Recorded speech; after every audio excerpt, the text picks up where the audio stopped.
Claire, Vice President Sara Duterte has declared her intention to run for president in the 2028 elections. What does the palace have to say about this? Good luck. Good luck. Good luck. Have you spoken to the president about this development at ano pong sabi niya? Nadinig niya po. At ang sabi niya po ay good luck. Yun lamang po. At nadinig niya po ang mga sinabi na pinagsisisihan at humihingi ng patawaran itong sa Vice Presidente. At yun nga po, may mga bahagi nga yung kanyang pahayag that the palace might want to respond to. Unang-una, if I may quote, sa unang mga buwan ng aming mga termino, nakita ko na ang kawalan ng katapatan ni Bongbong Marcos Jr. sa mga pangako binitiwan ng kampanya. At kasunod po nito, humingi siya ng patawad kung tinulungan daw niyang mahalal si BBM bilang Pangulo. Okay, isa-isahin natin. Mas maganda po yan. Humingi siya ng kapatawaran dahil tinulungan niya sa pangangampanya. Tandaan po natin, ang taong bayan ang naghalal kay Pangulong Marcos Jr. Kung ano man po ang natulong niya, pareho naman po sila nagtulungan dahil ito ay unity team. Kaya wag niya pong suluhin ang credit kung nanalo man ang Pangulo. At nakikita ngayon ng Pangulo, at rather ng mga kababayan natin, kung sino ba nagtatrabaho. Isang working president compared sa Vice Presidente. Isa pa ho, again, if I may quote, di ko kinaya maging bahagi ng 2025 budget na tadtad ng katiwalian, pinili kong umalis sa gabinete kahit alam ko na since 2023 ang magiging kapalit ang aking impeachment. Pinag-uusapan po ba ang korupsyon, ang katiwalian? Siguro po dapat mauna muna na ihingi niya ng tawad kung ano man ang mga issue ng korupsyon at katiwalian at di uman ng paglulustay ng confidential funds ng kanyang dalawang opisina at the time, OVP at ng DepEd. Kung meron pang napipintong impeachment, ito po ay dahil sa kanyang kagagawan mismo. Kung wala naman siyang ginawa na mga maanumalya at labag sa konstitusyon, hindi naman po siguro siya masasampahan ng mga impeachment complaints. Sunod na tanong mula kay Ivy Reyes, Bilyonaryo. Follow-up lang po, Yusek. Makabayan Block said that the premature presidential bid of the Vice President is a move to shield herself from the impeachment. Does the palace share this sentiment, or what can you say about that? Maaari, kanilang opinion, pero dapat tandaan po natin, balikan po natin dahil sasabi niya para ma-shield siya sa mga impeachment complaints. Hindi po basta-basta ito dapat mahadlangan ng anumang pagreklamo laban sa kanya. Sinabi niya kanina na hiningi niya ng tawad dahil nalulunod tayo sa baha. Pero tandaan po natin, ilan po bang flood control projects merong itinatag? Di umano ang kanyang ama. 13,917 na flood control projects na mukhang hindi naramdaman. Dahil kung meron 13,917 flood control projects, dapat naramdaman natin at medyo humupa ang pagbaha sa Pilipinas. Huwag niya rin pong kalimutan. Ito, akin pong kinuha ng mga report. 2016, meron pong local lane na bagyo na Nina na nagdulot din ng pagbaha. 2017, Orduha. 2018, Ompong. Nagkaroon ng massive landslide sa Benguet. 2019, Tisoy. 2020, Ambo. Lahat po ito ay may pagbaha. Taong 2020, Rolly. Ito po ang strongest landfalling typhoon ng 2020. Nandyan din po ang Ulysses, Odette at Agaton. So, hindi po pwedeng magmalinis na wala nangyaring pagbabaha sa panahon ng kanyang ama. At nandito pa rin po ang ibang report at aking ipapakita. 2021, nagkaroon po na malawakang pagbaha sa Davao City kahit walang bagyo. Ito po ang isa. At ang sumusunod, ito lamang po ang aking na-print at marami pa po if you will research. Duterte's sluggish typhoon Reich recovery spending. Ayan po nangyari. Taong 2021. Hindi niya po makakaila ang mga pangyayaring ito. Kaya wag niyang ipahid lamang sa Pangulo ang sasabing pagbabaha. Dahil kung meron pong naganap na mga build, at kung talagang walang ghost projects ang dating nakaraang administrasyon, hindi natin mararanasan ang ganitong klaseng pagbabaha. 2018, faced with disaster, Duterte falls from view. Ito po, at the time, ay wala at hindi makita ang dating Pangulong Duterte.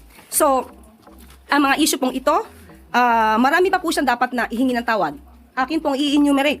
At mukhang nakalimutan niya itong ihingi ng tawad. Una po, mas dapat niyang inunang humingi ng tawad sa taong bayan, lalong-lalo na sa mga biktima ng EJK. Dapat niya rin pong ihingi ng tawad at nakalimutan niya nang siya ay magsabing mayroon siyang kilalang assassin at handa siyang magpapatay. At ang assassin na to ay nag-agree or sumang-ayon sa kanyang plano. Dapat ihingi niya rin ng tawad ang mga fake news na ibinandera niya sa taong bayan.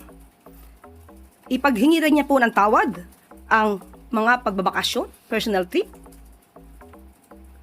At itong taon na 2025 ay gumastos ng 7 million, if I'm not mistaken, 2025, gumastos ng 7 million for the staff and the security for her personal trips. Dapat po rin niyang ihingi ng tawad nang tinanggap niya ang pagiging sekretary ng DepEd kahit inamin niya na wala siyang kaalam-alam sa pagiging sekretary ng DepEd. At pati ang matatag curriculum ay hindi niya na-review dahil inamin niyang wala siyang alam. Malaking kasalanan po yan sa taong bayan. At dapat din po niyang ihingi ng tawad ang puro paninira. Instead na siya ay magtrabaho at tumulong sa gobyerno. Matatandaan niyo siguro na sinabi niyang siya ay may alam di umano na mapababa ang presyo ng bigas. Pero hindi niya gagawin dahil wala siyang balak tulungan ang Pangulo. Iyan po ay isang kasalanan sa bayan na dapat niyang ihingi ng tawad.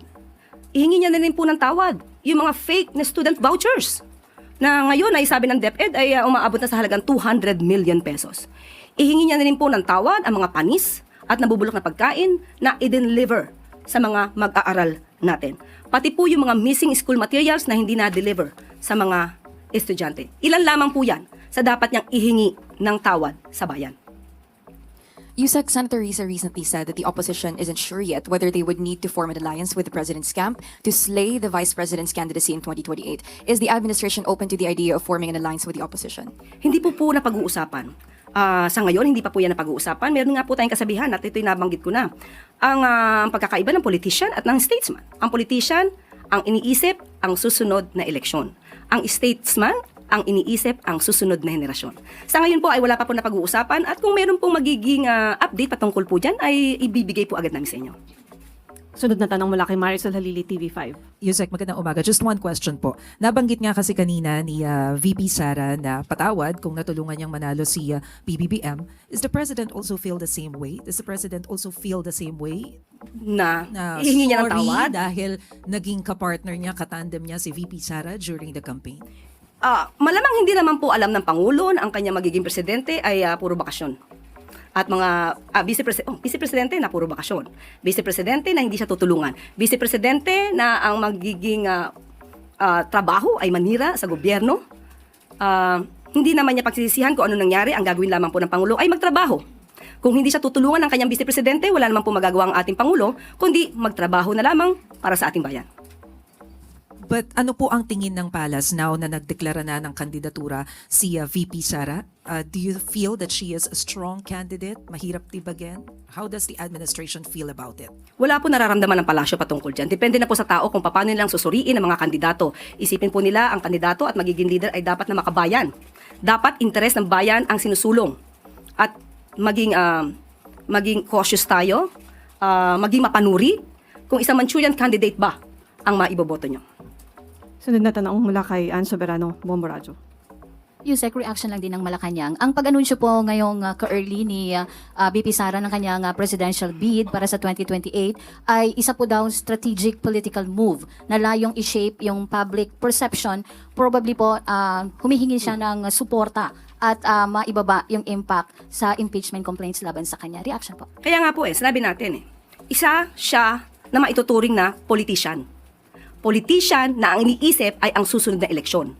Ang iniisip ay yung pansarili na interes, hindi ang taong bayan.